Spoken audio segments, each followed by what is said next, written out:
Fala pessoal, tudo bem? Esse é mais um episódio do PBcast. Aqui quem fala é Léo Costa. Aqui quem fala é Lucila Costa e hoje é um episódio suave. Nós vamos falar de um dia bem especial. Nós vamos celebrar o Dia das Mães com quem, Léo? Hoje a gente vai falar com a incrível Lilian Sá. Senta aí que o papo tá muito gostoso, mas antes disso, solta a vinheta.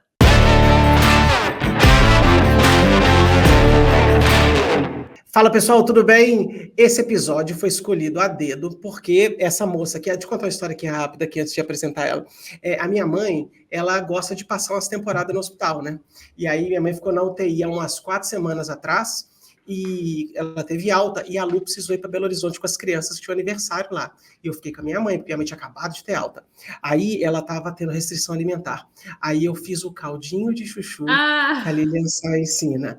Só que a minha mãe não sabe até agora que o caldinho de chuchu é a receita dela, porque eu falei que eu que inventei. Aí eu entrei lá no Instagram da Lilian Sá, fiz o caldinho de chuchu. Minha mãe falou, meu filho, você tá cozinhando muito bem e tal. Eu falei, mãe, é uma receita que eu tirei. Brincadeira, hoje nós vamos conversar com a Lilian Sá. A Lilian é um amor de pessoa, a gente segue ela há muito tempo, desde a época que a low carb era uma seita, uma saga de gente. A Lu seguia a Lilian e eu comecei a seguir também, e eu comentei com a Lilian aqui em off, a Lilian talvez seja o único perfil puramente pessoal que eu não consigo deixar de seguir, porque a Lilian é uma pessoa maravilhosa, ela tem tanta história boa para contar, e aí quando a gente foi fazer o especial Dia das Mães, eu falei assim, cara, eu não consigo pensar outra pessoa que não seja a Lilian. Lilian, seja muito bem-vinda ao PBcast, conta quem você é, de onde você veio e para onde você vai. Gente, eu adorei. Pode ficar com o caldinho chuchu como sua autoria, não tem problema. Ele já precisa saber, né? Eu fiquei muito feliz quando vocês me convidaram, estou muito feliz de estar aqui, muito honrada para bater papo a respeito de maternidade. Enfim, eu sou uma mulher de meia idade, advogada, que deixou a carreira jurídica, hoje eu faço psicologia e uso as redes sociais para criar uma comunidade de verdade, que eu acho que a gente pode dialogar de maneira construtiva com o outro através das redes. É isso. E o que a gente mais curte da sua rede é exatamente isso, porque o que a gente mais tem são pessoas mostrando padrões e que na hora que a gente escuta não encaixa aos nossos padrões e vem ali e fala, sou de verdade, né? Eu não sou um bibelô que apareça aqui de uma forma, e isso faz a gente ficar ali na sua rede sempre querendo ouvir, porque é uma sensação assim, né? A gente achava que só acontecia as coisas comigo e não com as pessoas, e na hora que você fala com tanta naturalidade de vida, a gente se sente mais acolhida, com vontade de, eu sempre brinco assim, pegar um cafezinho, um pão de queijo, ficar te ouvindo, porque é o que a gente sente representada. Cara, você fala isso, me emociona. Toda vez que alguém me fala isso, emociona, porque é isso que eu quero. Eu falo, lógico que isso aqui das redes sociais, onde quer que a gente esteja, aqui no PBcast, isso é um recorte da nossa realidade, da nossa história, daquilo que a gente produz. Mas que esse recorte seja o mais verossímil possível, seja o mais real possível, na verdade, né? O tema é esse. Seja o mais real possível, mais transmitir essa realidade, principalmente para as mulheres, e para as mulheres, no meu caso, com quase 50 anos, isso é imprescindível, né? Para a gente viver no mundo real e não ficar buscando essa ilusão, que, infelizmente, a rede traz coisa boa demais, né? Olha a gente aqui. Mas ela também traz no bojo dela essa relação, talvez, doentia com a imagem, com o dinheiro, com a profissão do outro, né? Ô, Lilian, eu tenho um grande amigo das redes. Antes dele ficar gigante, ele já era meu amigo. Ele chama Esdras Delanogari. Então, ele é um cara que tem 2 milhões de seguidores e tudo. Eu sei quem é, um psicólogo, né? Ele é psicólogo. E ele um dia falou uma frase que mexeu muito comigo. Ele fala assim, toma cuidado para as redes sociais não fazer você se odiar. Sabe? Aquela menina maravilhosa, gostosona, que está apresentando, está botando o corpo dela à vista lá, e você não sabe que ela tem 4 funcionárias para cuidar dos filhos, para cuidar da casa, para cuidar do marido, para servir quem que ela quiser. E você está tentando aí com 2 filhos em casa, se matando para fazer o melhor, e você está querendo ser igual a essa mulher, sendo que você não tem as mesmas condições de base dela.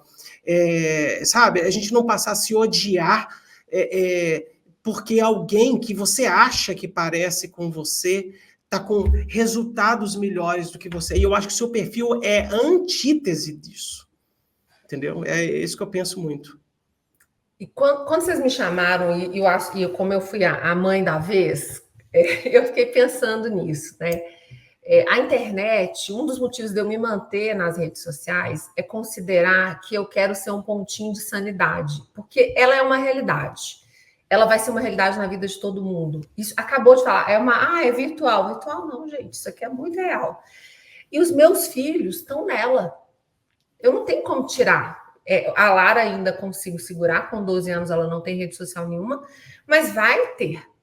E permanecer na rede social e trabalhar nessa rede social a partir da lógica da realidade é também o meu maternar em ação. Entende? Eu também penso neles. Aliás, a gente, depois que tem filhos, as nossas escolhas todas são atravessadas pela maternidade. Não tem jeito. Não tem jeito. Então, não tem jeito. Por mais que eu falasse que eu não sou uma mamãe lacinho, eu sempre falei, serei independente, meus filhos. Não adianta, qualquer escolha que eu faço tem essa luz em cima, né? A maternidade. Então, permanecer nas redes e trazer essa realidade também é o meu maternar. Né? Também é uma forma de educar meus filhos. Além da Lara, de 12 anos, o nome do seu outro filho é? Pedro, de 21. Pedro. Que nome lindo. Pedro tá com 21. Pedro tá... Nem eu acredito, gente. 21. É porque eu te sigo lá. Lara, de novo. Eu te sigo, Lília, há 10 anos quase, né, Léo? 9 anos. Foi quando eu comecei as redes. Então, eu te sigo desde o inicinho mesmo. Eu lembro do Pedro criança, né? Uma voz pequenininha, assim, ó. A Lara... E agora ele forma esse ano na faculdade. Que lindo, que legal, né? Que legal. Que maravilha. Ô, Lília, existe alguma definição que possa abranger uma mãe ideal? Como é que é isso? Assim, o que é ser uma boa mãe na sua cabeça? É uma pergunta meio capciosa mesmo, aberta para a gente bater papo sobre maternidade mesmo. A minha frase preferida é que toda mãe comprometida, né? Vamos falar aqui toda mãe é a melhor mãe possível. Porque é muito complicado a gente definir um ideal de maternidade, porque ela é tão diversa. Existem mães com apoio, existem mães com rede de apoio, existem mães que trabalham, existem mães que têm que deixar os filhos com alguém porque vão cuidar do filho de alguém. Tem mães que não têm estrutura nenhuma, tem mãe solo, Então, cada mãe é a melhor mãe possível. Eu acho que a gente tenta. Eu mesmo fui 2 mães diferentes. A mãe do Pedro, de 21, não é a mesma mãe da Lara, que vai fazer 13 em agosto. E eu aprendi entre uma maternidade e outra. Então, eu acho que é isso. A receita de mãe cada uma é a melhor mãe possível. Porque a gente... Uma das coisas que eu faço, eu me critico muito, demais a minha maternidade, e eu sou uma pessoa atenta a isso. Eu sou capaz de reconhecer onde eu não fui tão legal, por exemplo, com o Pedro, que foi o primeiro, e eu falo com ele, meu filho, a sua mãe aprendeu, foi a primeira vez que eu fui mãe, depois foi a primeira vez que eu fui mãe de uma adolescente, agora é a primeira vez que eu sou mãe de um jovem adulto. Então, é a minha primeira vez, e as primeiras vezes são um pouco catastróficas, vamos lidar de uma maneira delicada com isso, e sempre surte efeito quando você traz essa vulnerabilidade também dos seus filhos. Você não precisa ser perfeita. Isso é maravilhoso. Você não precisa ser perfeita. Isso te livra, na realidade, te abraça, e o teu filho se reconhece em você também. Porque ele também... E quantas vezes, né, Lília, que eu já escutei essas frases assim, até de psicólogos, quando conversam com a gente, falam assim, não demonstras a perfeição para o seu filho, porque ele precisa de pontos de realidade, de exemplo do mundo real. Então, quantas vezes... a gente esconde, eu já fiz isso com a minha primeira filha, né? Escondi tristeza, escondi para chorar, escondi sentimentos que, quando eu escutei essa frase, quando eu me permitia chorar, me permitia estar ausente e falar, sim, eu vou sair hoje porque a mãe precisa sair para fazer um exercício. Sim, eu estou chorando porque mães também choram, mães também ficam tristes.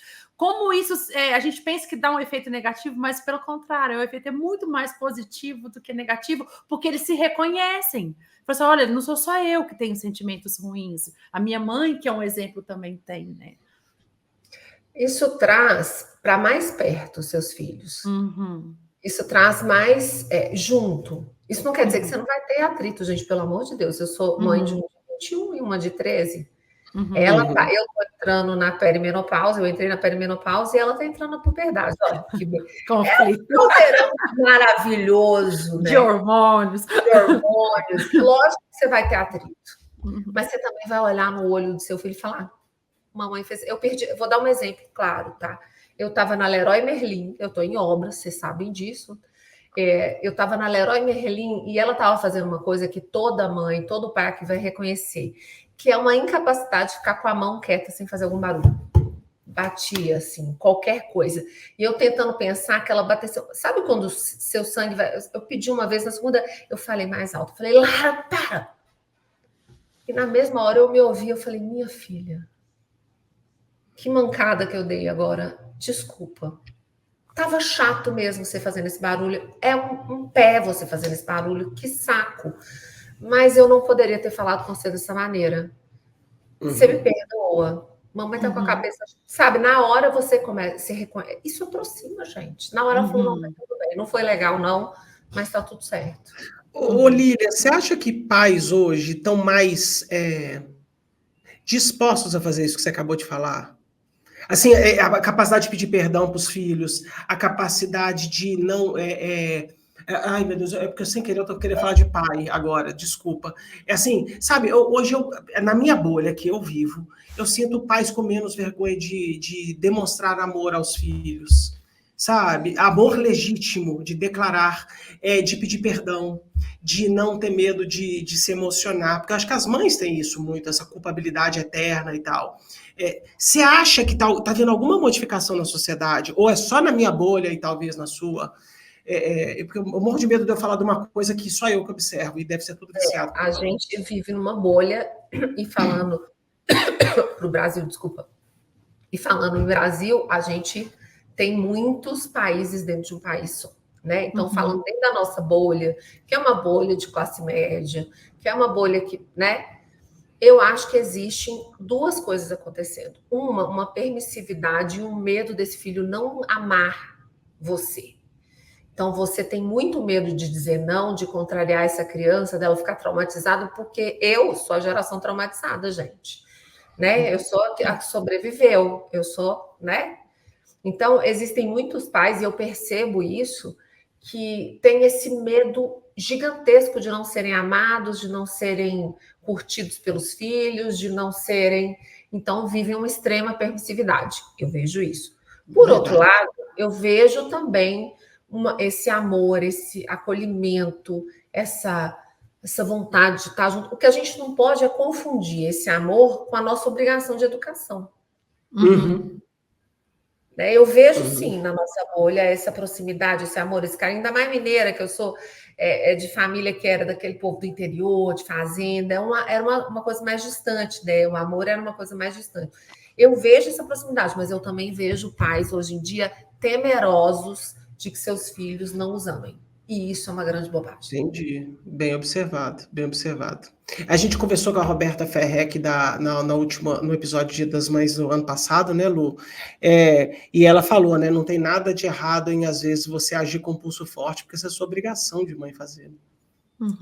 Porque senão, gente, se a gente não fizer pelos nossos filhos, ajudar a educar, ajudar a mostrar o mundo de verdade, porque o mundo lá fora, o mundo que a gente vive, o mundo lá fora, né, fora da bolha familiar, o mundo de verdade, ele vai contrariar. Seu filho vai perder, seu filho vai ter o tapete puxado. Você não tem que puxar o tapete dele, mas você tem que falar das possibilidades, da beleza.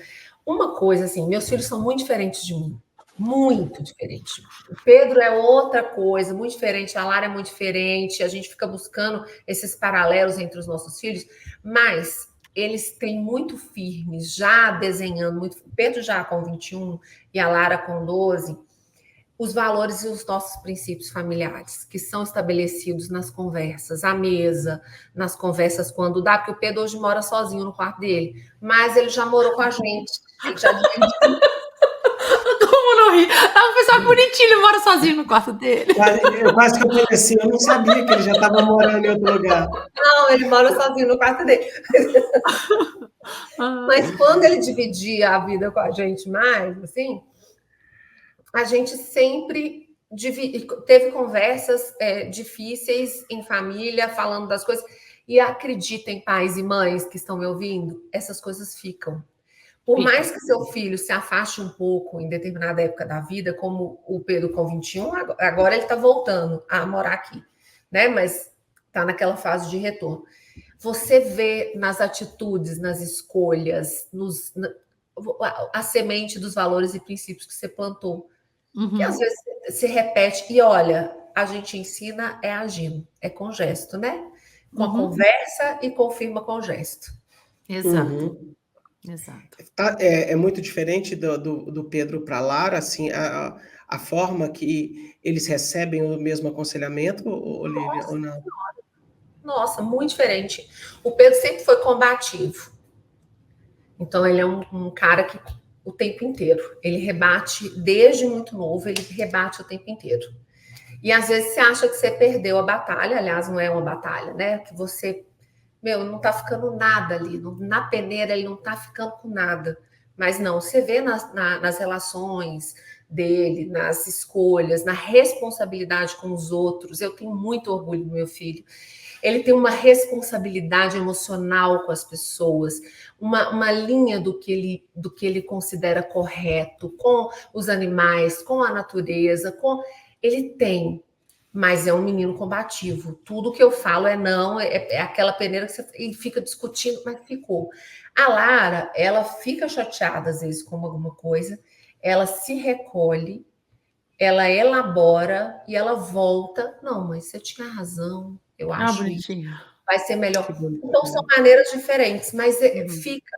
O grande problema é que a gente põe na mesma escola, acha que eles vão ser iguais, que eles vão seguir o mesmo caminho, que eles vão ser... É muito difícil aqui em casa, o sarrafo é altíssimo, o Sandro é uma pessoa muito inteligente, então ele era um cara que se dava muito bem na escola, né? Se a gente falar em métricas de estudo, é um cara que passou em 10º lugar na Unesp, depois em 1º lugar na USP, né? A gente falando de formação, que agora isso, né, o Pedro. Então, falando, se a gente fosse comparar os nossos filhos com a gente ia enlouquecer. A gente tem que respeitar o tempo deles, as escolhas deles, a maneira como eles lidam com o mundo, porque vai ser diferente da gente. A mesma escola para o Pedro não serviu para a Lara. Não deu certo. Você teve que trocar. Um precisava de mais estrutura, o outro precisava de mais liberdade. E você tem que reconhecer isso. São seus filhos, eles agem de maneiras diferentes. Mas a gente acha que pode controlar tudo. E eu falo para mim. Eu acho que isso aqui, gente, nessa falação toda aqui, foi na marretada. São 21 anos de maternidade. Eu comecei a ser mãe com o Pedro. Então, foi na marretada, aprendendo. E todo dia eles me ensinam, né? A gente tem que ter esse olhar. Uma frase que mais me marcou na minha maternidade foi quando meu segundo filho nasceu, e a distância dos meus filhos é grandinha, igual a sua também. São quantos anos? São 6 anos de diferença. A Belinha tá com 10 e o Pedrinho com 4. E eu lembro que quando a gente foi, né, Léo, é o mesmo pediatra até hoje, a gente adora o nosso pediatra, que eu brinco assim, primeiro a gente leva um café, bate papo 1 hora, depois a gente começa a olhar as crianças, tão gostoso que é. E eu lembro que uma hora, não sei o que a gente falou de diferença, que eu falei assim, mas é engraçado, né? O mesmo pai, a mesma mãe, como é diferente? Ele na mesma hora fez assim, não é o mesmo pai e não é a mesma mãe.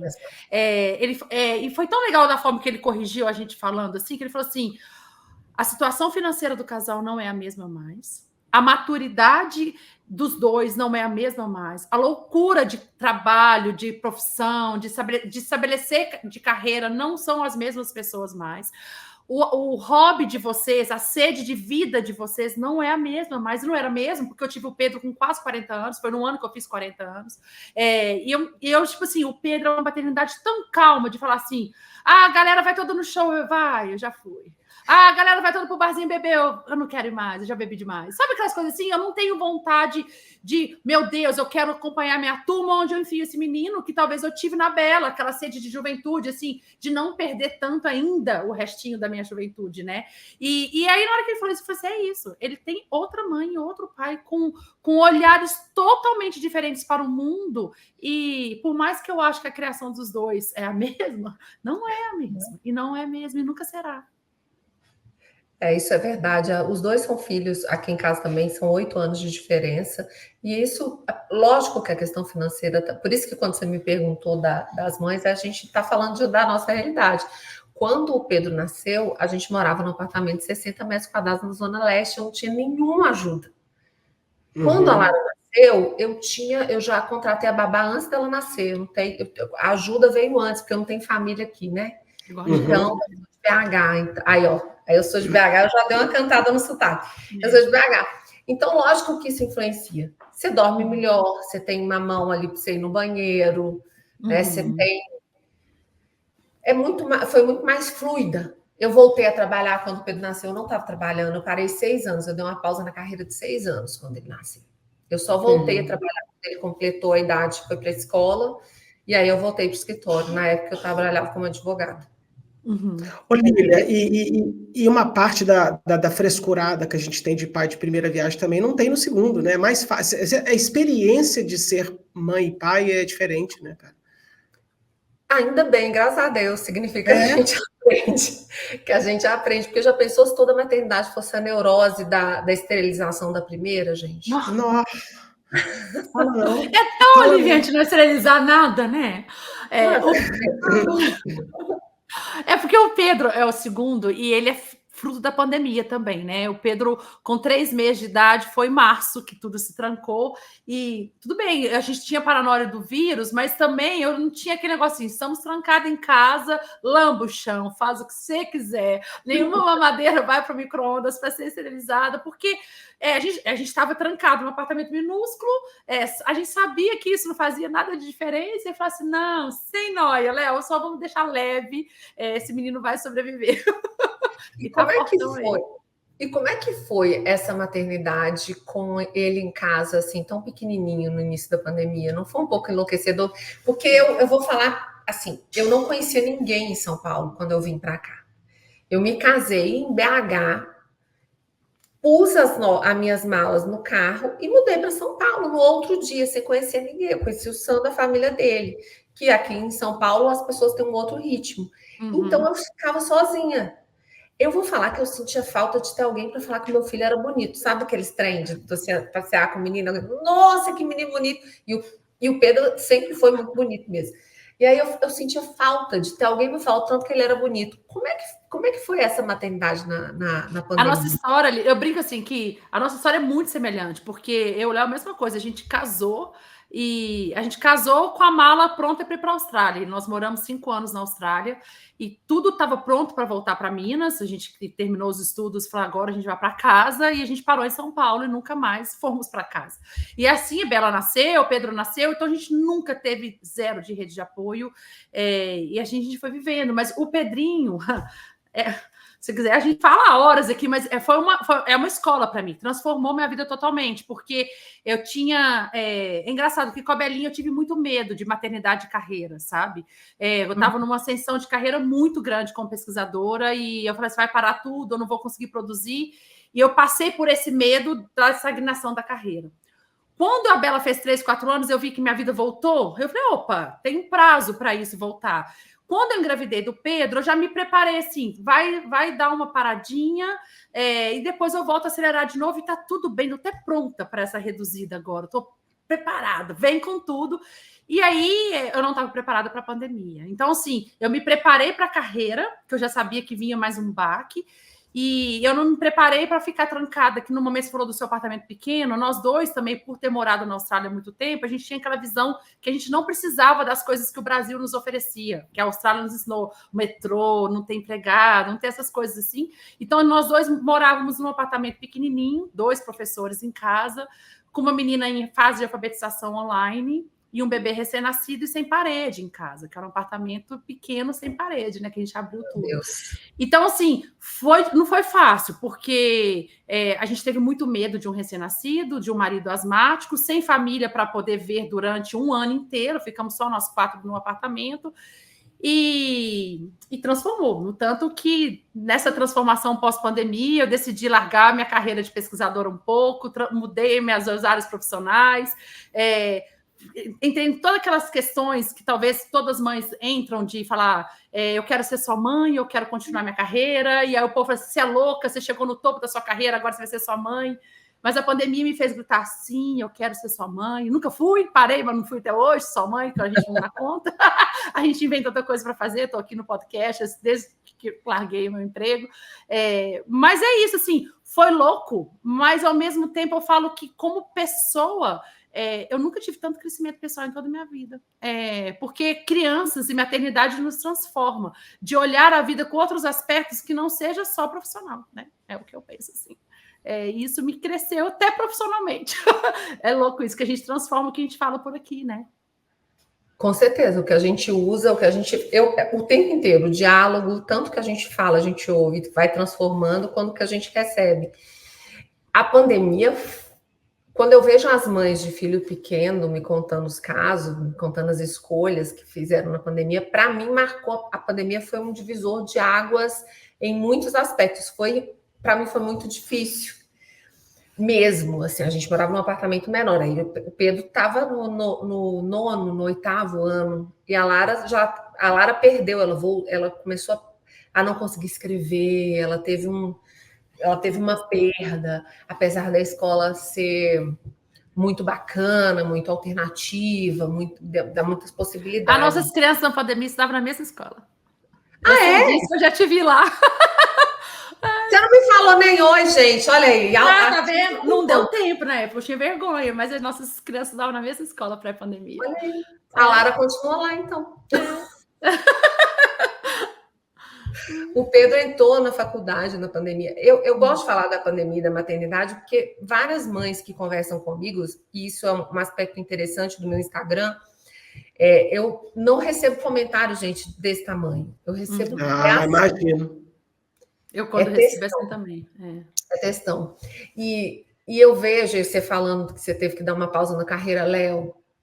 Assim, é isso, né? É com as mulheres, é com as mães. E esse aspecto da profissão e da maternidade é um negócio que me toca demais. Porque eu precisei parar por conta do Pedro, eu também escolhi, enfim, mudei de estado estava grávida, fiquei sem trabalhar, esse retorno foi difícil.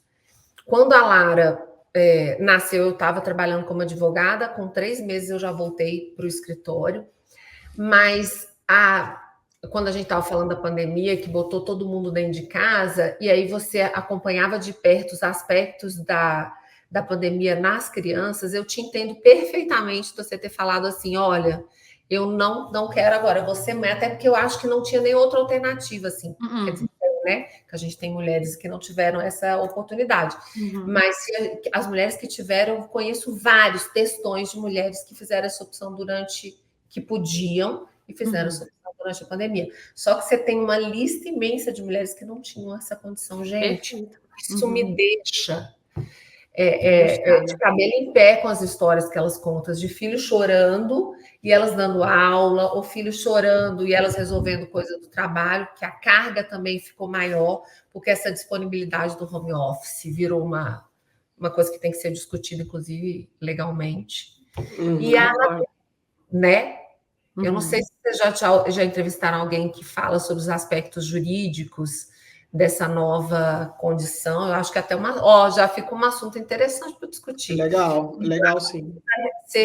Que precisa ser revisto. E eu me perdi totalmente no assunto, porque era para voltar lá, porque ela disse de carreira e de maternidade. Não, você falou das situações das mulheres que não poderiam, que não teve a opção de poder largar, né? E teve que fazer com a situação mesmo no caos. É isso. Cara, a pandemia... E é louco, assim, se só completar essa frase que a Lília falou, que eu lembro que no meio da pandemia eu tive uma briga enorme com a minha mãe aqui em casa, porque a minha mãe era uma daquelas mulheres que foi uma das primeiras divorciadas, né? Que na época o divórcio não era uma coisa tão comum. Então, minha mãe nunca teve muita escolha. Ela sempre teve que trabalhar e sempre teve que ter uma rede de apoio paga, porque senão a gente não sobreviveria, né? E eu lembro dessa discussão do meu sofrimento, assim, de não querer largar anos de construção, de investimento pessoal e de coisas, não só por isso, de coisas que eu amava fazer. E, assim, hoje eu moro no interior interior de São Paulo porque eu vi a minha filha mais velha tendo crise de ansiedade, cacoetes, de ficar trancada nesse ambiente, que eu falei com ela, estou indo embora com os meninos, venha junto, porque não dá mais. E se der errado, assim, desculpa o palavrão aqui no podcast, mas se foda-se, os meninos em primeiro lugar, e depois a gente reestrutura a nossa família em questão de outros aspectos, né? Graças a Deus, nenhuma escolha deu errada, mas a gente fez isso, esse movimento, que deu tudo certo. E eu lembro da minha mãe discutindo comigo assim, eu não sei para que tanta briga se você tem a opção de largar. Essa que você falou, né? O duro das mães que não tem, que minha mãe reviveu isso, falou, eu não tive a opção. E você tem a opção, porque ela quis dizer assim, eu tenho marido. E é legal essa discussão, assim, porque eu lembro de olhar para a casa da minha mãe, que parece tão fácil para quem é solo e tem um marido, e pensa assim, que louca ela, né? Ela tem um marido, por que ela não larga e vira mãe? E eu falei, minha mãe, é tão duro ter essa escolha. Porque, assim, eu sei que eu posso parar, mas não é só a questão de parar. O Léo tem condição de manter a casa, tem tudo isso, mas tem tantos outros aspectos que só quem está numa encruzilhada de escolha, de pôr na balança os pratos que quer deixar de equilibrar, não é tão fácil uma decisão assim. Então, como foi difícil e mentalmente, né, de sanidade mental, assim, tomar decisões do que fazer no momento de crise, que muitas vezes foram nós, sim, as mulheres, que seguramos todo mundo em pé nesse período, né? As crianças, os maridos, os empregos, nós mesmas. E aí agora a gente tem conversado com bastante psicólogos, psiquiatras, né, Léo, que fala que o momento que estamos vivendo hoje é a maior crise de transtornos mentais mesmo, de como se fosse uma crise pós-traumática mesmo, por causa da pandemia, principalmente de nós mulheres, que seguramos todo mundo ali em pé. Eu vejo muitas crises de burnout. Inclusive, eu tive burnout durante a pandemia. Burnout não é uma coisa de trabalho, né? Uma doença que já está nas relações de doenças do trabalho, mas o que as mulheres fazem dentro de casa, muitas vezes que não é considerado trabalho, Então, por exemplo, durante um período da pandemia, eu não conseguia mais cozinhar. Eu começava a ter taquicardia de ter que pensar o que as pessoas iam comer. Dane-se, morre todo mundo de fome, que eu não quero fazer. Eu não conseguia.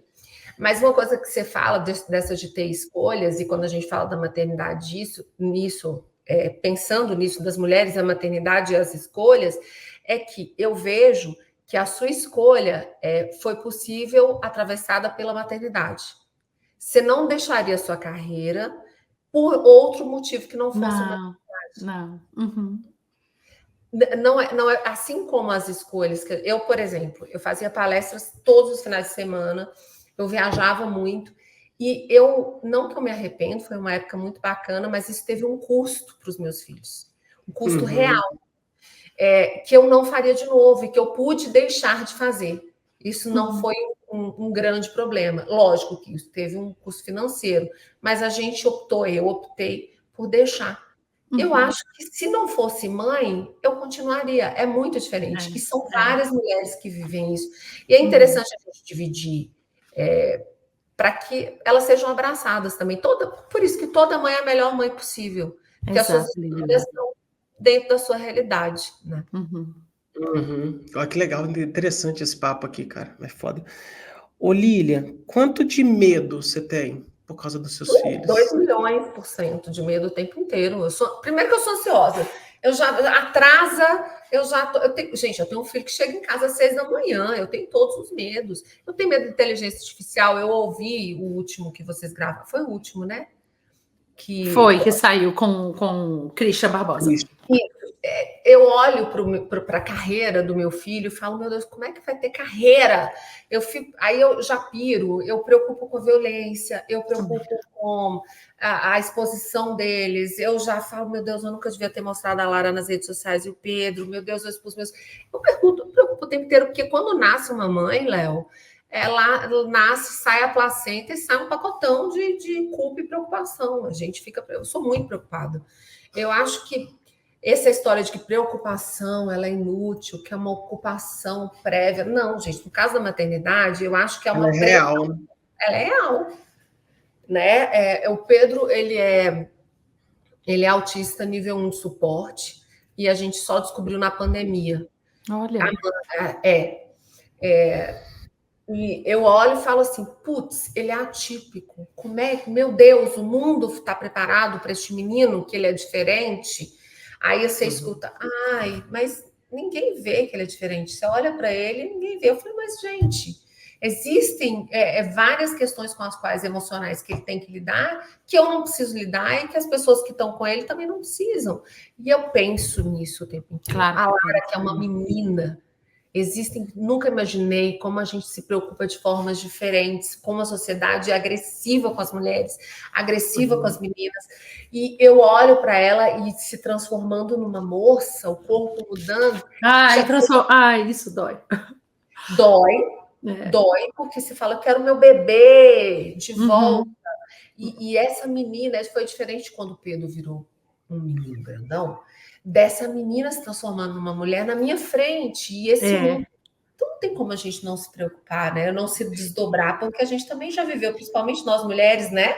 Toda mulher, Léo, tem um caso de assédio e de abuso para contar. Toda.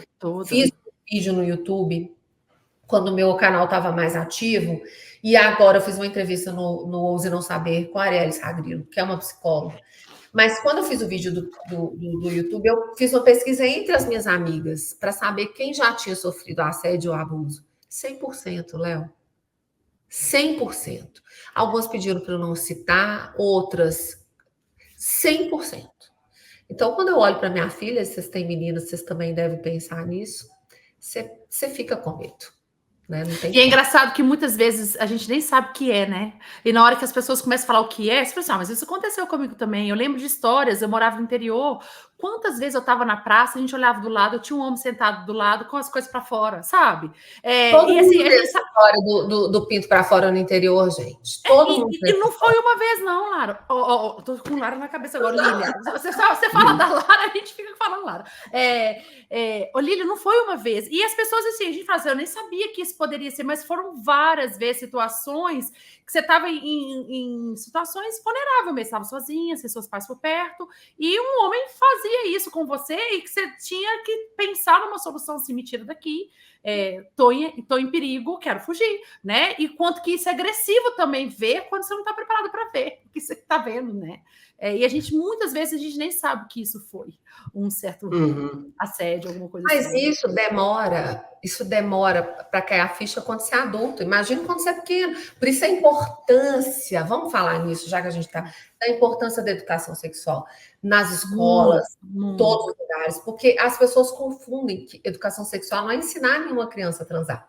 Educação sexual é que o seu filho consiga identificar o que é certo, o que é errado, o que, né, que ele consiga perceber. Ah, mas você faz isso em casa. A gente faz, a nossa bolha eu faço também. Né? Eu tenho livros, eu até coloquei lá no meu Instagram um destaque de livros muito bacanas para você conversar em faixas etárias diferentes, para que ele identifique. Porque, olha, eu vou contar brevemente uma história que eu já até contei antes. Eu era já adulta na faculdade, achei que estava grávida do meu namorado na época, e aquele desespero, tô grávida, não é igual hoje, né? Eu não acreditava também nos exames de farmácia há mais tempo. Eu fui e marquei no plano de saúde um ginecologista, no plano de saúde, que eu queria só o beta-HCG para ver se eu estava grávida. Marquei, expliquei que era só para isso e cheguei na consulta. Cheguei na consulta, eu falei assim, eu vim pegar o pedido, eu assino a consulta, tá tudo certo. Não, ele falou que você precisa passar em consulta, que ele não aceita. Eu juro para vocês, eu entrei na consulta dele, não tinha acompanhante, hoje em dia você faz o exame ginecológico com acompanhante, ninguém faz sozinho mais. Esse médico só examinou os meus seios. Gente, me mandou tirar a blusa, examinou os meus seios e me deu o pedido de beta-HCG. Eu demorei anos para entender que isso não foi legal. Anos. Então, o que eu faço hoje, quando eu falo dessa proximidade, que na minha casa a gente conversa de tudo, me passa o sol, como é que tá seu pinto? É assim, né? É assim, abertamente. Me desculpa aqui os ouvintes, eu sou essa pessoa que fala as coisas. Não, aqui a gente também fala. Eu não quero que a minha filha precise ir a um médico assim sozinha. Eu não quero que o meu filho tenha alguma dúvida e vá perguntar para um amigo. Eu também né? não. E eu quero que dentro da minha casa todos sejam aceitos, independente da orientação que tenham. Todos Também os amigos dos meus filhos são bem-vindos aqui. E eu gosto de todos, inclusive. Eles me seguem, vão ouvir esse podcast, amo vocês. Eles são maravilhosos. É isso que eu quero, né? Essa proteção.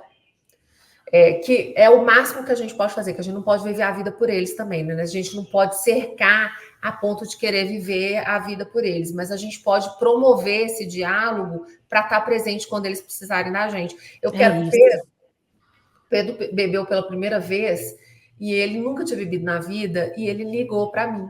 Ele me mandou o WhatsApp que ele estava passando mal. Ele não sabe, quer dizer, sabe que eu falei para ele, mas o quanto isso me deixou feliz.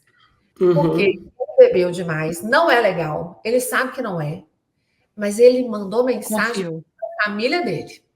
Confiou que minha mãe vai me ajudar mesmo no erro. A mãe vai me ajudar. Fui lá, forrei o carro com toalha e sacola de plástico e levei para o hospital para tomar. Xinguei.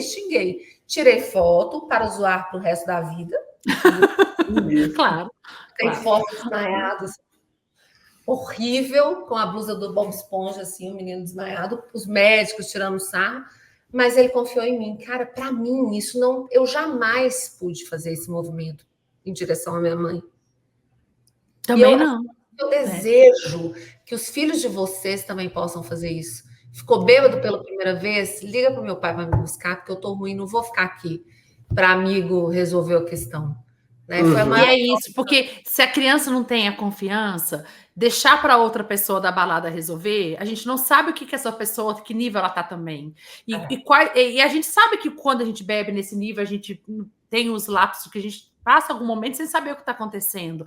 E a gente tem que contar com pessoas que a gente realmente confia, porque a gente não sabe se aquele amigo é amigo de verdade, o que ele vai fazer com a gente, se realmente vai ajudar, se não vai. Então, ter a confiança dos nossos filhos que eles podem contar com a gente nesse momento é incrível. É o que eu tento buscar. Isso é construção. Isso é construção. Não adianta se acordar com seu filho adolescente, porque é isso, né? Um dia ele dorme falando fino, ele acorda falando grosso, e não adianta você achar que você vai ser próximo ao seu filho se você nunca construiu essa relação. Você tem que construir dia a dia. Às vezes é um porre. A maternidade é um porre. Eu adoro falar isso. A maternidade não é coisa ali. Não sou mamãe lacinho, não. A maternidade é suja. Ela é feita de cocô, suor e choro.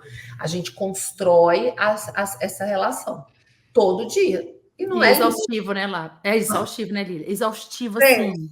Vai ser Lara agora, até o fim. Vai ser Lara até agora, não tem jeito. Você para de falar da Lara. Na hora você fala Lara e Pedro, Lara vai ficar na minha cabeça. É exaustivo. Não é. Eu detesto, inclusive, os perfis de maternidade. Vamos voltar lá para o início de rede social que a gente começou a falar. Eu não suporto os perfis de maternidade das redes sociais que pintam uma maternidade que ela é aquele cor-de-rosa. Que ela é cor-de-rosa, aquele mar de tranquilidade, que o filho come tudo, olha aqui, ela não chora, começa a falar com 3 meses, sabe aquela... Isso não existe. Não existe. E aí frustra as mães, né, cara? Isso que eu falo, ela vai passar a se odiar por causa desse filho da mãe que tá falando isso aí. Aqui a mãe que volta ao corpo imediatamente. Ela pariu hoje, ela tá de biquíni. Né? Fora essa questão. Né, que aí a gente já vê outras camadas, né, de coisa com a mulher, mas essa maternidade que o filho ele aprendeu a ler rápido, ele não teve nenhum retrocesso, o filho adolescente ama tudo. O Pedro não aparece em foto minha há anos.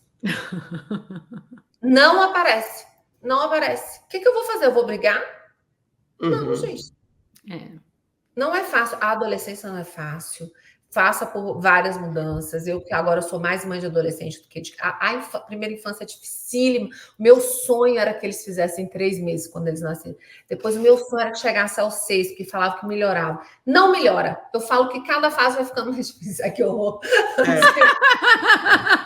É igual o jogo, é igual o Atari. Lembra que você já ia assim... Ah, vocês não lembram. Eu lembro. Lógico que a gente lembra. Eu sou velha, né, gente? Nós também, nós também. É isso, vai ficando mais difícil, mas também o sol, sabe? Eu acho que é o Atari. No final, o solzinho nasce lá, eles voltam, eles curtem, eles te acham engraçada, eles te procuram. Aqui em casa fica muito claro, talvez na casa de vocês vão começar a perceber isso, que vão te procurando, eles sabem qual dos dois, quando você tem né, a criação em conjunto, qual dos dois procurar em qual momento. Isso fica muito claro. A Larinha manda mensagem só para o Sandro. Ela sabe que é com ele. E tem hora que ela manda só para mim. Pedro também. Tem hora que ele manda... Na realidade, Pedro manda só para mim mesmo. Esquece. Pedro é só comigo. É engraçado, né? É engraçado que a Belinha aqui em casa, assim, o Léo sempre olha assim, ontem mesmo, a gente voltou, eu falo na cidade que eu moro, no interior do interior. Eu tô tão distante assim que eu tô 20 minutos do centro do interior. E a gente voltando da cidade ontem, a gente estava em 2 carros, porque a gente estava com família que a gente deixou na rodoviária. E aí ela veio com um B.O.zão, né? E aí a gente chegou em casa, o Léo assim, põe ela para dormir, Lu, que vocês estão batendo esse papo cabeça. Eu falei, tá vendo? O papo cabeça, ela conta muito com a ajuda do Léo, mas aquele papo que ela quer ouvir os detalhes e refalar um monte de vezes para ter certeza do que fazer. Eu falo que eu termino exausta. Tem dia que eu falo assim, por que eu tô tão cansada? Porque tentar ensinar algo para uma pré-adolescente assim, e de quebrar padrões cognitivos mesmo, né? Porque ela está numa fase de questionar dos porquês, e se acontecer, dos medos, e já condicionar comportamento com medos, né? E você vê esse padrão assim. E aí você fica tentando ensinar, e é muito gostoso quando a criança tem paciência de escutar os detalhes e querer mais, né? Falo, não, mãe, não acaba o assunto que você está me ajudando, mas eu quero falar mais. E dali ela vai falando coisa que eu falo que eu estou até agora ligada no papo de ontem, porque são tantas coisas que passam junto com a transformação que você falou, assim, que eu olho, que é muito engraçado, o Pedro e a Bela se parecem fisicamente demais. E eu tenho a visão assim, gente, o meu bebê, né? E a Bela não é o meu bebê mais. E a transformação física, todo dia eu falo assim, meu Deus, ela é uma mini mulher, mas é uma criança. E aí os questionamentos, é uma mini mulher em construção. E eu falei, meu Deus. E é louco isso, né? E isso, eu nunca tive tão... Não é a palavra desgastada, senão vai ficar pesada. Mas cansada emocionalmente de querer pensar e colocar no lugar como empatia para poder acolher, né? E aí, ao mesmo tempo, ao seu redor, a gente vê outras mães, não julgando também, que tem pânico e foge de situações dessas. Eu falo assim, não foge, talvez é o elo que você pode ter para construir, né? Mas que é tão difícil que eu entendo as que fogem, né? Que, não quero falar sobre isso, não vou falar sobre sexo, não vou falar sobre criação, porque é que é o nosso passado, eu vejo muito, assim, era muito mais fácil. A menina, a gente não fala sobre isso, toca a bola, né? Se vira lá na frente. Mas que bom que hoje temos outras realidades para tentar encaixar por aí. E a conexão, eu falo que o que ajuda demais é a gente se conectar com o adolescente que a gente foi um dia. Eu resgato mais da conta os meus medos, as minhas inseguranças, que muitas eu carreguei ao longo da minha vida. E aí, quando eu vejo, eu tento me conectar com essa Lili do passado para conversar com eles. Lógico, gente, que nem sempre eu consigo, né? Às vezes não é fácil assim. Porque a gente está falando aqui como se a gente fosse muito ótima. E eu quero deixar que eu não sou ótima. Eu faço uma cagada atrás da outra. Eu peço muita desculpa. Eu choro em posição fetal. É isso. Maternidade é esse auê. É isso aí. Posso colocar um dado no meio dessa conversa? Tem alguns minutos atrás que a Lília comentou sobre educação sexual nas escolas, ou mesmo fora delas. A gente entrevistou uma pessoa que eu amo de paixão mesmo. Eu falei com a Lulu, o primeiro evento presencial que a gente fizer de PBL, eu quero essa mulher lá. A Lu sabe, ela chama Melania Amorim, ela é uma ginecologista e é uma baita pesquisadora. Eu nunca mais vou esquecer, Lu, quando ela mostrou as diferenças de escolas que trazem esse tipo de conhecimento para as crianças e as que não trazem. Nos Estados Unidos, principalmente. E porque eu sei que muitos pais, às vezes, a gente está vivendo um momento meio escrotão aqui no Brasil, né? De conservadorismo, não sei o que lá e tal. Tá chato pra cacete. Esses caras acham que são legais, eles são uns baita mala. Sabe, a gente está vivendo um momento que a vacina de HPV ela está sendo negligenciada pelas pessoas, porque parece que vai ser uma autorização para os nossos filhos poderem ter a atividade sexual, etc.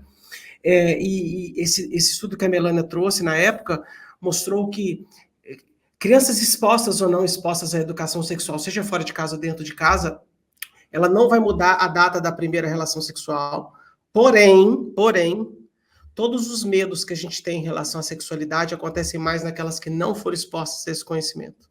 Em outras palavras, doenças, abuso e gestação, gravidez indesejada. Indesejada.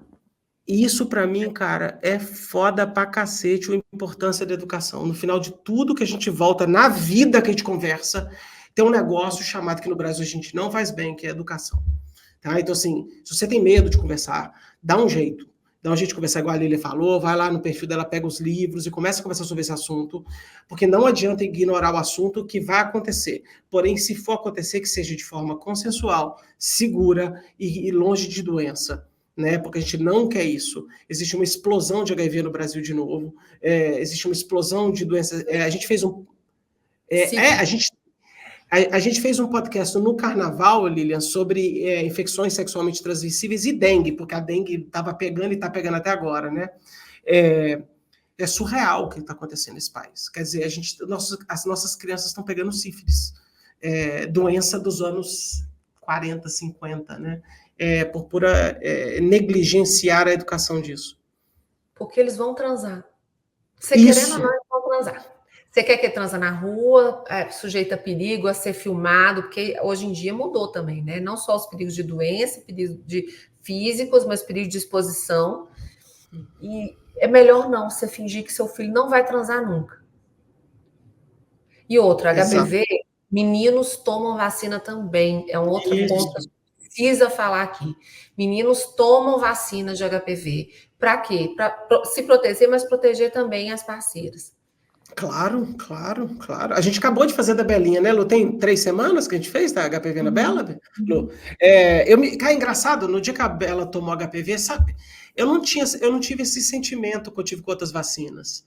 Mas sabe o que na hora que ela tomou, eu falei, porra, que massa, cara. A gente tá arrumando a Belinha, né, para um dia, porque esse vírus vai encontrar com o corpo dela em algum momento. E a gente toma vacina para câncer, né, cara? Em outras palavras, uma vacina que previne. A Lucila não teve oportunidade de tomar essa vacina, né? Nem porque eu. a idade, nem você, nem minha mãe e tal. Nós podemos ter uma coisa maravilhosa de quase que erradicar o câncer de colo de útero se a gente agir agora. Né, cara? De 9 a 14 anos. Você falar, porque as pessoas talvez não associam o HPV ao colo de útero o tanto quanto deveriam.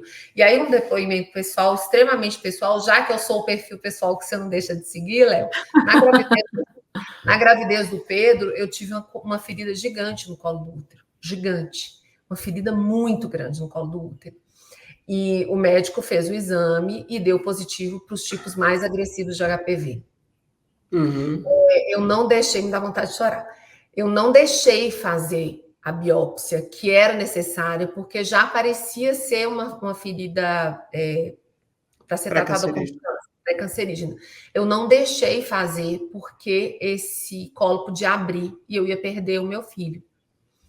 E então eu corri o risco de seguir a gestação sem fazer nada. Ainda bem que essa ferida, depois do nascimento do Pedro, ela fechou sozinha. Eu nunca mais tive nenhuma manifestação. Foi uma coisa da gestação que a gente fica mais suscetível. A maternidade, né? Os hormônios abrem essas possibilidades. Mas se eu tivesse tomado a vacina, se eu tivesse, né? Se a gente volta assim no passado e tivesse tudo que tem disponível hoje, talvez eu não tivesse teve que nascer de cesárea. Foi necessário cesárea por causa da ferida. E a gente sabe o tanto que isso tem influência na vida da criança, enfim. A Lara também foi, mas por outros motivos. Então, é importante a vacinação. Você trouxe é muito importante. As consequências são muito maiores do que não é só, eu não estou liberando meu filho para transar, não, você está protegendo o futuro dele. Inclusive os seus netos, se você quiser ter. Isso aí. Exatamente. Uma outra coisa que eu queria trazer, Lu, eu fiquei ouvindo vocês aqui por um tempão aqui, a Lu sabe, esse é meu maior medo como pai, tá? Mais uma vez o pai se metendo no Dia das Mães. Mas eu tô aqui, né? Eu sou o host do podcast, então eu posso falar o que eu quiser. O meu maior medo que eu tenho como pai, especificamente sobre a Bela, minha filha, menina, é que eu percebo que a minha filha não sabe se defender bem. Defender de agressão, do amiguinho mala. Ela não é vítima de bullying, não. Mas ela cai numas que eu falo assim, cara, na minha época, uma prova que ela não dessas, sabe defender. eu saberia me defender nessa. Eu sei me defender disso. Eu fui aluno do Santa Marcelina, fui da primeira turma de homens do Colégio Santa Marcelina em Belo Horizonte.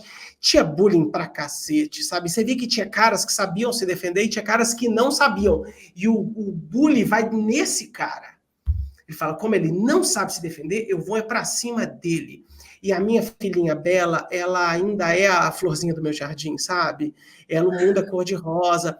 E eu luto todo dia para dar substrato para ela saber se defender. Nem que seja para gritar, para pedir ajuda. Eu falei, Bela, virar para a professora e falar, esse cara tá me enchendo o saco, é um ato de defesa. Eu não estou falando defesa física, mas inclui até a física se necessário for.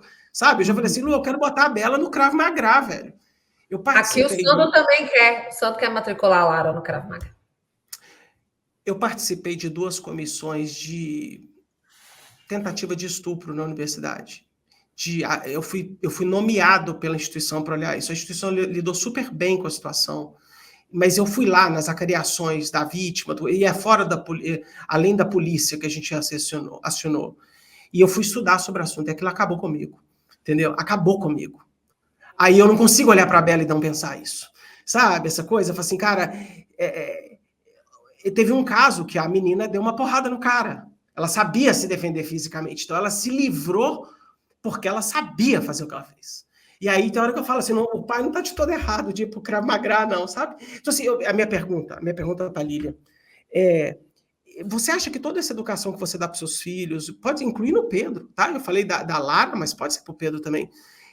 Até onde vocês tentam ensinar seus filhos a se defender desse mundo maluco? Porque talvez você não vai poder defender. Eles vão ter que se virar sozinhos. E aí? Me ensina. Não tem, né? É foda, né? É foda. É foda porque eles são o de mais precioso que a gente tem. Né? Se imagina, se todas as nossas decisões são atravessadas pela existência deles, eles são o que a gente tem de melhor, onde a gente põe todos os nossos investimentos emocionais e financeiros, né? Eu também tenho medo do mundo para os meus filhos.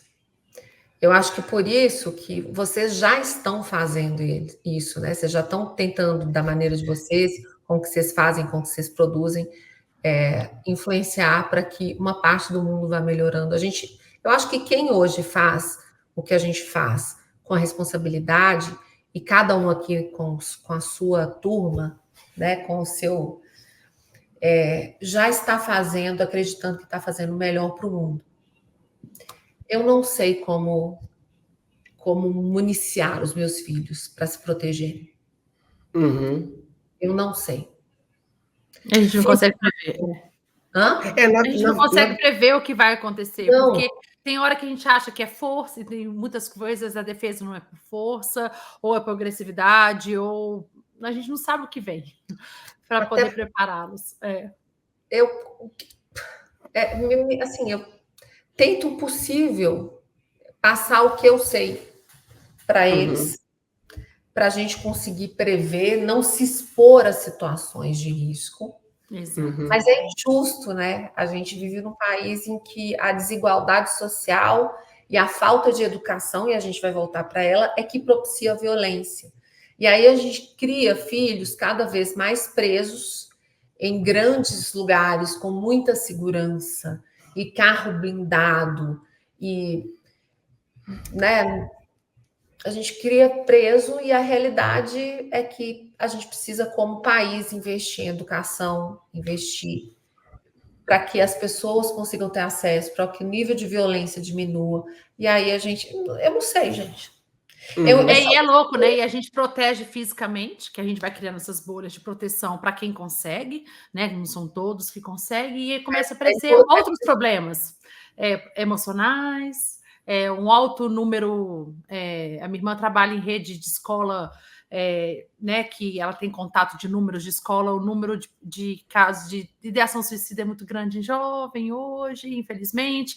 E aí a gente fica assim, que lado eu protejo, né? Porque se eu seguro demais aqui, eu estouro a ponta de lá, e é difícil prever do que fazer. A gente tenta proteger o máximo que a gente consegue, mas os números vão mudando, né?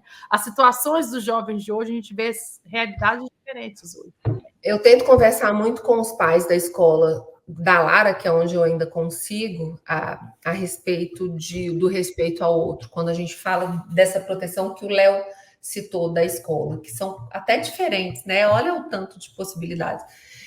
Para a gente estar atento, principalmente com meninas, o que eu vejo sempre uma certa crueldade nos comentários femininos desde muito cedo. Então, eu tento levar essa discussão e tento falar com a Larinha que a gente precisa, quando a gente não tem nada bacana para dizer, a gente não diz nada para aquela pessoa. Mas Isso. Ela age dessa maneira. Às vezes ela comenta alguma coisa, alguma crítica que ela gostaria de ter feito e não fez. Eu falo, olha, filha, não é legal nem pensar desse jeito. Mas se você quer fazer, você faz para mim mesmo, conversa comigo. Eu tento levar essa discussão para tentar um ambiente escolar melhor, mas às vezes é difícil também essa discussão, porque são, né, anos e anos de uma sociedade com essa crítica feminina, no caso. O Pedro, ele teve questões de bullying na escola e, infelizmente, eu tive que trocar de escola porque a escola não deu suporte e os pais não deram suporte. Então, quando você fala de proteção, eu acho que isso que a gente faz aqui, a gente está indiretamente tentando proteger os filhos o tempo inteiro. É isso. Na verdade, Lília, eu não sei, eu posso estar interpretando errado, tá, mamães?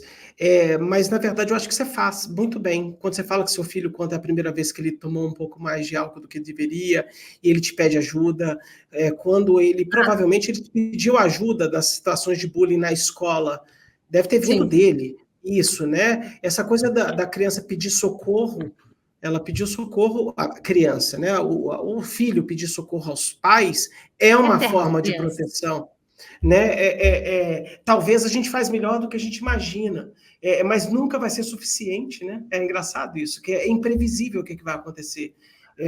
Eu só acho que existem algumas crianças que são, né, mais vulneráveis.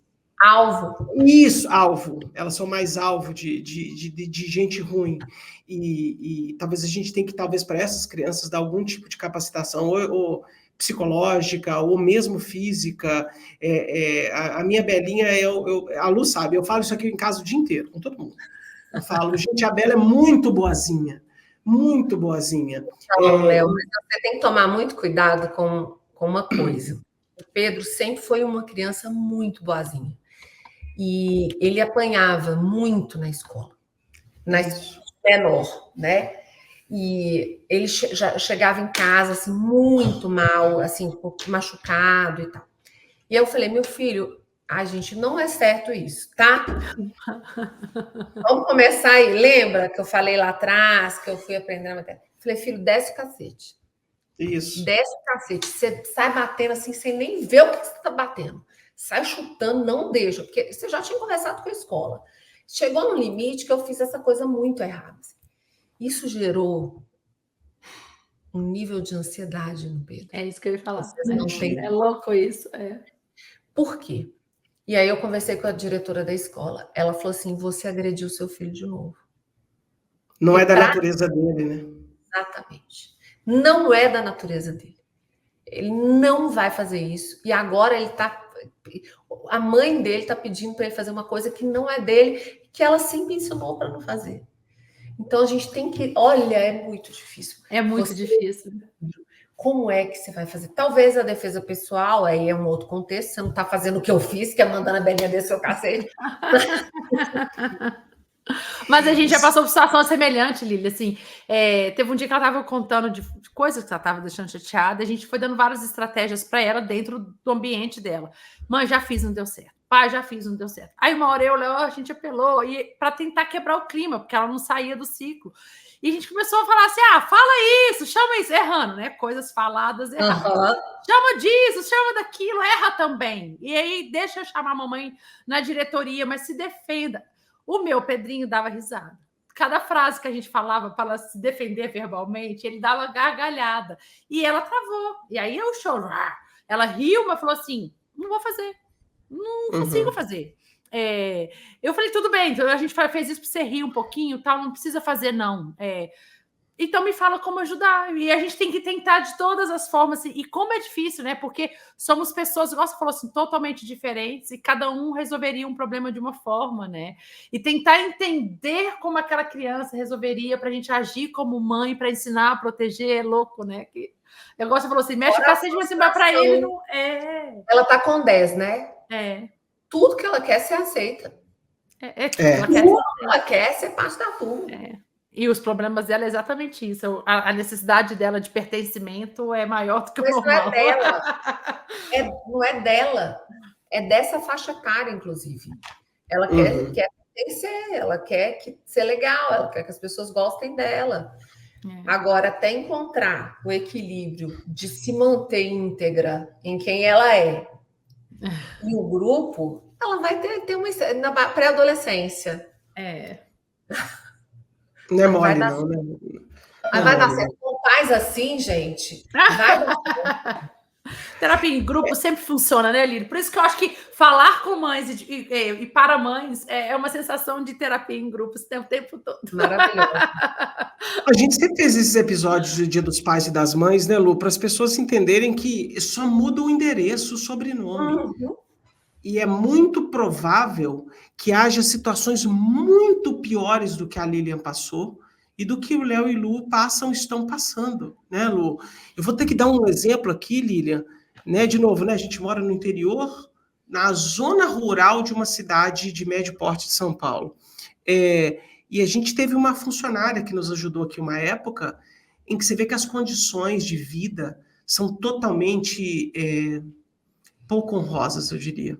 Sabe, assim, a gente descobriu uma vez, estava muito frio, ela chegou aqui em casa, ela não tinha porta na casa dela.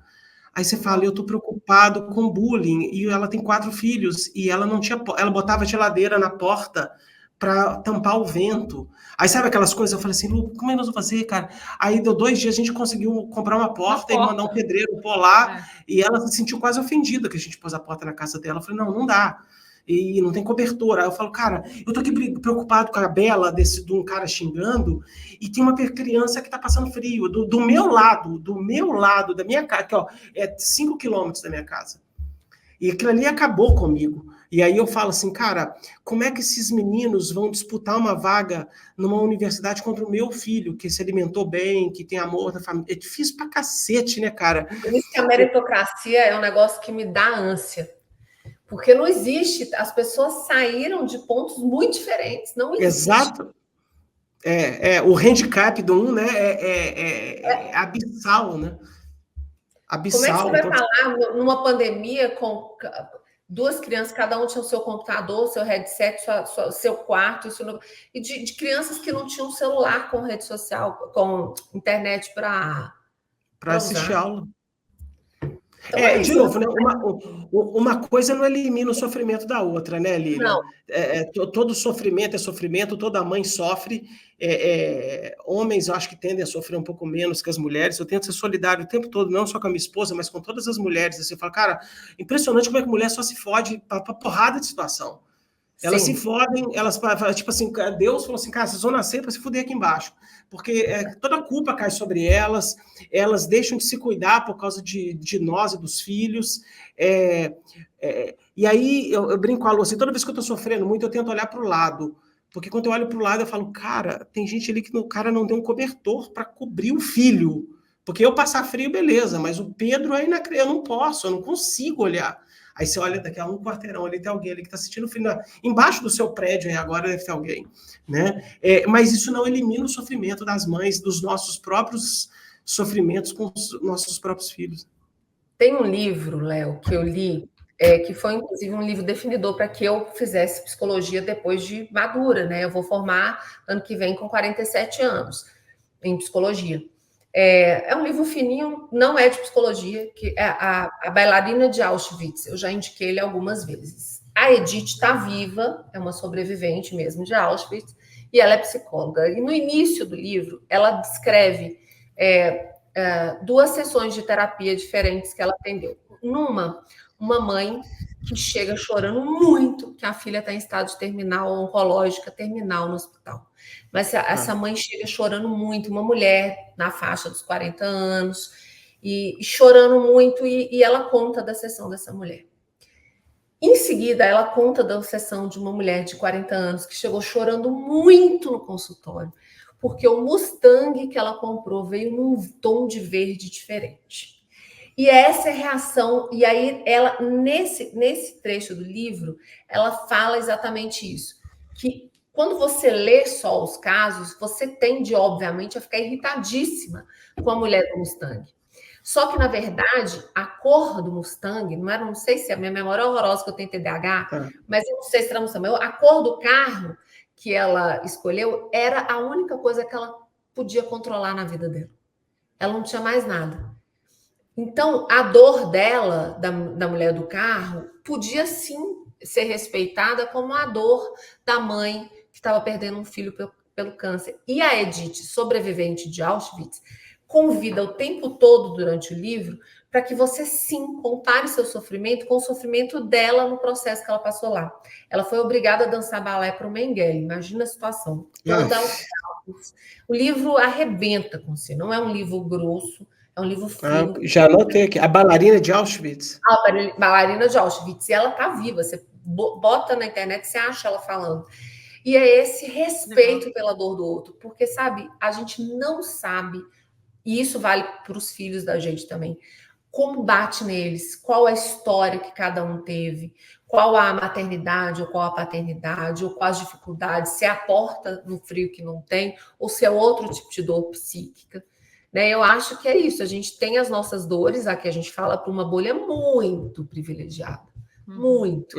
A gente entrou na questão das mulheres, que nem é nosso lugar de fala, mas pode ser dito também, das mães pretas, os filhos pretos. Eu tenho uma amiga que me contou e tá no meu canal também, apesar que eu não estou movimentando meu canal do YouTube, mas tá lá, que a primeira coisa que a mãe dela ensinou para o filho é: não corre. Não corre. Na rua não corre, que você vira alvo. Não corre em festa, porque é você que quebra as coisas. Por quê? Porque era um menino preto. É isso. Então, a gente nem consegue imaginar. Na minha cabeça, eu custei entender por que não corre. No vídeo ela explica por isso. Então, a gente não sabe, né? E a gente nem vai esgotar aqui todas as possibilidades. Isso é impossível. E é uma forma que ela está ensinando o filho dela a se defender, né? De novo, né? A se defender de algo pior, né? Está ensinando a se defender, assim como a gente, de alguma maneira, está ensinando os nossos. Dentro do que a gente pode. Legal. Lilian, vai, Lu, você quer perguntar? Não, pode falar, depois eu falo. Ô, Lilian, tem alguma coisa dentro de tudo que a gente quer falar sobre maternidade que a gente não te perguntou, que você gostaria muito de falar, cara, de deixar um recado para a galera do PBcast e tudo? Que depois eu tenho uma pergunta para virar um pouquinho a pauta para ela. Tá bom.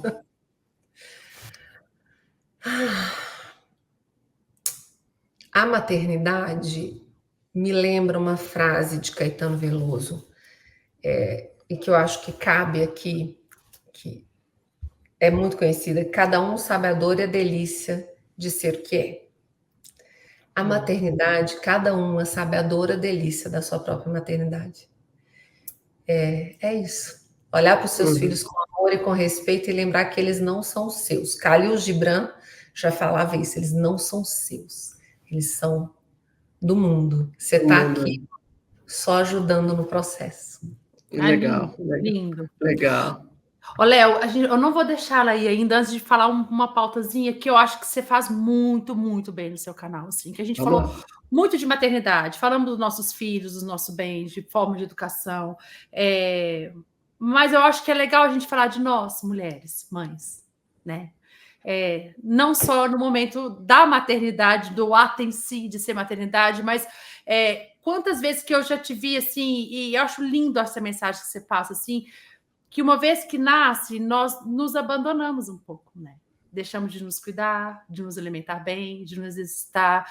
E eu te vejo várias vezes no seu canal desse resgate. Até a gente falou assim, que a gente muitas vezes compara da mulher que na semana seguinte está com o corpo perfeito, e que quantas vezes, por causa de uma maternidade, a gente depois demora a nos encontrar em padrões femininos, né? De nova mulher, da nova mulher que se forma ali, de nos aceitar no novo corpo, no novo peso, no novo hábito, e de resgates, que eu vejo você fazendo várias, que você já fez, e foi de voltar, nos priorizar, de ter coragem de largar essa cria e nos colocar assim. Não, que quantas vezes nós, mães, falamos assim, eu não tenho tempo de exercitar porque eu estou olhando o filho, porque eu estou cuidando do meu filho, e não sobra tempo, e não sobra mesmo, se a gente for deixar pegar todas essas tarefas que a gente falou, e na hora que a gente resgata, se não, cuidar de mim é uma forma de cuidar do meu filho, e você fala, então, eu vou deixar para você falar isso pra gente.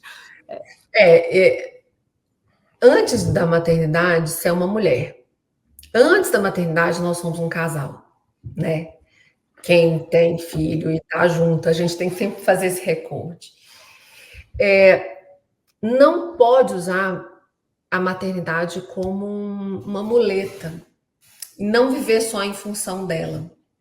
Ela é maravilhosa, ela é parte muito importante da vida de qualquer mãe, mas a gente tem que se olhar independente dela, porque eles vão embora. E que bom que eles vão. E você vai continuar. E como é que você vai continuar? Então, vai estudar. Pelo amor de Deus, vai estudar. Vai seguir a sua carreira. Vai olhar para você como uma pessoa que precisa de manutenção. O ser humano precisa de manutenção. O Léo falou que mulher, parece que Deus falou, vai aí, vai se ferrar. É isso, porque quando o filho cresce e a gente começa a ficar tudo bem, eu posso voltar a dormir, eu posso sair sozinha, vem a menopausa, gente. E fala assim, vem cá.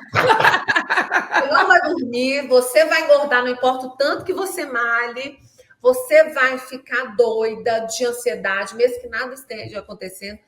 Então, você precisa olhar para você como ser humano, único. Seus filhos fazem parte disso. Uma mãe feliz, isso a pediatra da Lara falou quando ela nasceu, uma mãe feliz, filhos felizes. Uma mãe descansada, os filhos conseguem se relaxar. Eu acho que essa priorização é se colocar também na sua balança da vida. Eu sei que a gente fala dos pratinhos, mas se colocar ali como prioridade. Porque é prioridade. Se você não se colocar como prioridade, o resto vai cair. Você falou isso lá. A gente olha isso, a gente olha aquilo, a gente abre mão. É isso, no dominó da vida, se você cair, meu bem, as pecinhas vão cair todas uma atrás da outra, e não há problema você se cuidar. Muitas mulheres que param de trabalhar fora para assumir a maternidade, por exemplo, em tempo integral, têm esse medo de se cuidar, né? Tem essa vergonha, essa resistência. E coloca como você como prioridade também, senão a sua família, os filhos vão sentir. E é isso, que a sua história é tão legal, assim, porque o que eu mais recebo no meu canal são mulheres, assim, que quando eu relato alguma mudança, e as pessoas falam assim, que bom que você contou, porque as pessoas se colocam assim, sou só eu e que talvez não tenho coragem de mudar, e as pessoas acham que esses problemas acontecem só com elas, porque ninguém comenta dos problemas. E é tão lindo você falar assim, nunca tem idade de voltar a estudar, né? E como as pessoas põem resistência, eu larguei, igual você contou a história do Pedro, depois que eu tive o Pedro, eu fiquei 6 anos sem trabalhar e voltei, e com a Jaqualara eu já não larguei, e eu vejo muitas pessoas se trancadas, se permitiu largar, que bom que você teve essa oportunidade, mas não se sinta presa também em voltar em alguns sonhos, independente da idade, independente da fase, porque não há idade para voltar a estudar, não há idade para voltar a se cuidar, não há idade para voltar a trabalhar, e as pessoas acabam enxergando barreiras, talvez impostas pela sociedade, e não buscar esse retorno quando ele está gritando para sair, sabe? Eu tenho uma pessoa que me segue, que ela forma, se não me engano, esse ano, 65 anos em medicina. Que lindo. Então é isso, é a frase que eu mais amo, o tempo vai passar. Você fazendo ou não, aquilo que você quer, aquilo que você gosta, aquilo que você tem vontade. Os 40 vão chegar aos 50, aos 60, se Deus quiser, 70. E a diferença vai ser você ter feito ou não. É isso, Uhum. volte a estudar, e até porque isso também é exercitar o seu cérebro. Já está mais do que comprovado de que você manter o seu cérebro ativo, isso também vai te fazer mais longevo. Lógico, cuidando da saúde como um todo, atividade física, alimentação. Uhum. A Lília tem a frase mais gostosa que eu já vi sobre atividade física.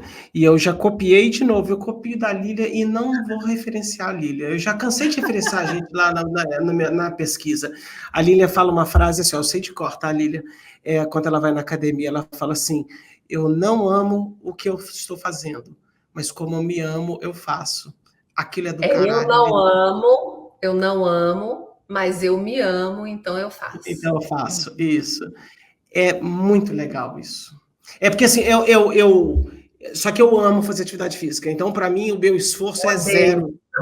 Eu amo, entendeu? É odeio. muito legal isso. O meu psicólogo ultimamente fala assim, cara, mas com isso tudo você foi lá no CrossFit? Eu falei, cara, você não tá entendendo. Se eu não for, o meu dia é uma merda. A Lu sabe disso. A Lu de vez em quando me bota fora de casa, vai correr porque tá foda. Entendeu? Vai fazer qualquer coisa que a Vai frequência buscar o cardíaca. remédio lá fora, vai, vai. Mas E você aí sabe, isso é invejável, menino. É eu sei. invejável mesmo. Eu Pior que sei, é. eu sei. Então, assim, mas é engraçado, assim, um dia eu vou fazer um episódio sobre isso, né, Lu, sobre hobby, né? Eu tenho 2 ou 3 atividades físicas que eu tenho muito prazer em fazer. Tem uma frase, Lilian, o autor, depois, você sabe quem que é? Vocês já ouviram falar do Eric Bana? Eric Não, Bana, você sabe quem é? Depois você digita Eric com C, Bana, B-A-N-A. Você vê a foto, você fala, eu sei quem que ele é. Ele é um ator de Hollywood, mas ele é australiano. Como eu morei na Austrália, eu segui esses caras todos. E ele tem um filme que chama Love the Beast. É a história sobre o carro dele. O Eric Bana fala uma frase assim, ó, quem não tem hobby não entende quem tem. Ou seja, você tem uma coisa que você descobre que te faz muito bem, e tem pessoas que têm isso, tem gente que coleciona selo, que tem um instrumento, que faz atividade física, que gosta. Mas quem não tem isso, eu tenho até pena das pessoas que não têm. Então, assim, por exemplo, eu jogo tênis. Então, assim, a pergunta da Lu, o meu feed de Instagram é só de negócio de tênis. Sabe, eu curto ver negócio de corda, ao contrário que as pessoas acham que eu fico lendo texto o dia inteiro. Aí eu falo, mas aquilo te faz bem, você concorda? Então, assim, quanto a atividade física é uma coisa que a pessoa ama fazer, é muito gostoso, porque é bom para ela e ela já faz sem muito esforço. Pelo contrário, ela gosta que puxa mais. Mas a sua frase eu uso toda vez que eu estou cansado. É engraçado isso, como eu estou cansado. Sabe? cara, Hoje eu eu não acho queria. maravilhoso quem ama atividade física, porque, e é bom a gente falar isso aqui, é importantíssimo para nós mulheres a atividade física, não a aeróbica, mas o exercício de força, é isso que vai garantir para a gente uma qualidade de vida no futuro. Eu não gosto mesmo, mas eu encontrei um caminho de paz. Eu simplesmente vou e eu faço. Eu estou essa semana inteira sem treinar. Hoje eu ia tentar, não conseguir ainda, mas eu acho que eu vou no final do dia. Isso é cuidar de mim. Isso também tem um efeito psicológico. Eu sei que eu estou cuidando de mim, mesmo não gostando da atividade física. E falar que não gosto também levou uma legião de mulheres que me acompanham a ir fazer, porque elas... Que bom. Caramba, eu odeio! Eu também odeio, eu posso falar que eu odeio? Pode! Não Vai no ódio mesmo. que você ame, eu não suporto. Léo, eu não suporto. Lu, não suporto. Encontre uma atividade que você ame. O escambau, não vou amar ficar suada, cansada, não vou amar. Eu amo chocolate branco. Eu amo tomar um vinhozinho. Isso eu amo. Agora, ficar suada, puxando aquele ferro, escutando aquele povo soltando o peso no chão. Pum! Eu tenho vontade de socar as pessoas. Bati. Socar as pessoas na academia quando solto aquele peso. Mas eu vou e faço. E estou me sentindo melhor fisicamente. Ganhei massa magra. Eu sei que eu vou ser uma velhinha serelepe. Eu quero. E eu acabei arrastando o Pedro. O Pedro não, o Sandro. Agora ele treina também, porque eu falei com ele, olha, eu vou treinar porque eu vou viajar bastante, quero limpar a minha própria bunda. Veja bem, eu limparei a minha bunda. É a sua, então vá treinar. E aí ele começou a treinar. Melhor eu ir, né? É melhor eu fico imaginando ele indo para academia, imaginando assim, nossa, cara, por causa disso eu vou conseguir limpar minha própria bunda. É isso. você treine para limpar a sua própria bunda, porque a minha eu vou limpar até o fim.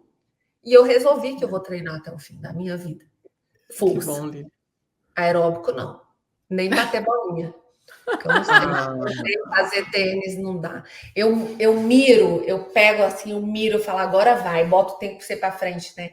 Eu faço assim, com aquela vontade, quando eu olho a bolinha, eu falo, lá para trás. Sou incapaz. Incapaz. Eu tenho um mote, né, Lu? A Lu sabe disso. Eu falo assim, cara, essa sensação de falar que você doou alguns minutos para você mesmo é impagável. Ela faz um bem todo o resto pode ser adiado, menos o cuidado. Isso aí vale para a sua pergunta que Lu fez da mãe. Tudo você pode adiar de alguma maneira, mas cuidado com você não adia, não. É isso aí. É isso aí.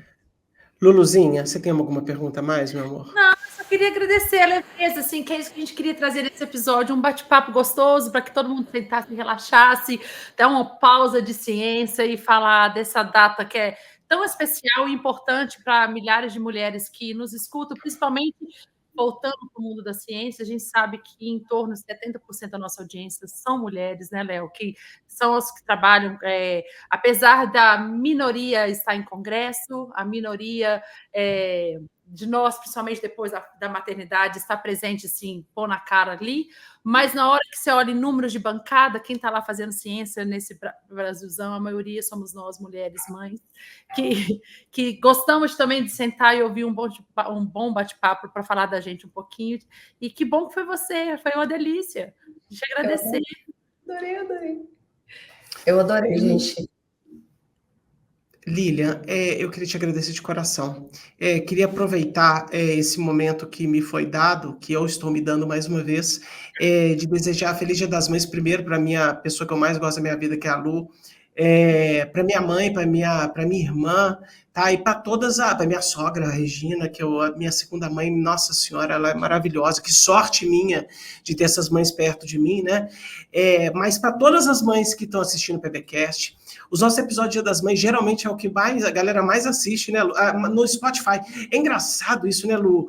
Os nossos episódios em vídeos, o perfil de quem assiste o vídeo é diferente de quem escuta o podcast no carro, indo para academia e tal. E os nossos episódios mais pessoais, mais intimistas, né? A gente já fez alguns Dia dos Pais também maravilhosos. São os mais ouvidos, disparado, assim. Então a galera espera isso da gente, né, Lu? Que a gente vai colocar um episódio para sair desse monte de número e gráfico e paper que a gente fala aqui. Mas, Lilian, eu queria de coração, assim, falar, cara, deve ser muito legal ser seu filho.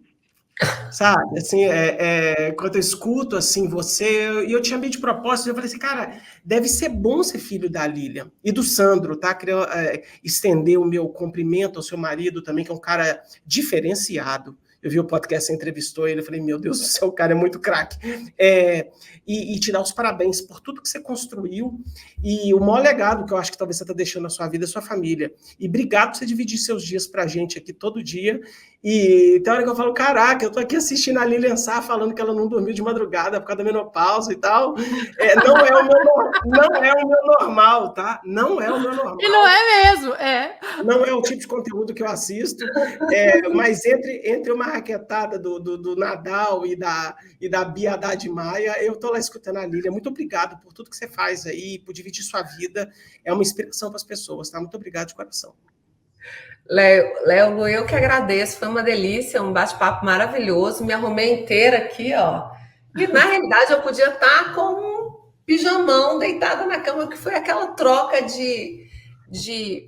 aquela troca gostosa entre pessoas bacanas. Muito honrada pelo convite. E isso que o Léo falou mexeu comigo, que o meu legado seja a minha família mesmo. Eu tenho muito orgulho disso. E é para eles que eu tô aqui, sempre. É isso aí. Luluzinha, onde as pessoas podem te encontrar, Lulu? E se você quiser dar alguma mensagem final. Não, eu estou sempre aqui no PBcast, lá no Instagram, Lucila_Costa. Lilian, onde as pessoas podem te encontrar, meu amor? No Spotify, todos os streamings no Ouse Não Saber. Lilian_Sá no Instagram e nos outros também, Lilian Sá. Procura lá que vocês acham. Lu, chegou a hora de eu xingar a audiência. Se você tem dedo nessa mão, pega esse dedo, pega o dedo indicador e aperta o botão de seguir o canal do PBcast no YouTube, tá bom? A meta é bater 100 mil seguidores até o final do ano. E se a gente ganhar a plaquinha, a gente vai mandar $1.000 para cada um ao final, na hora que essa plaquinha chegar aqui, tá bom? Não promete isso não, Léo. Depois não tem como cumprir. Eu já tô apelando. Galera, vocês me encontram no Leo_Costa_PB no Instagram e no canal mais legal do YouTube, que chama Prática Baseada em Evidências. Querida Lília, muito obrigado. Pessoal, muito obrigado. Feliz Dia das Mães e até o próximo episódio. Lília, tem que mandar beijo, assim, com a mão, assim, ó. Beijo. Tchau. Beijo, tchau!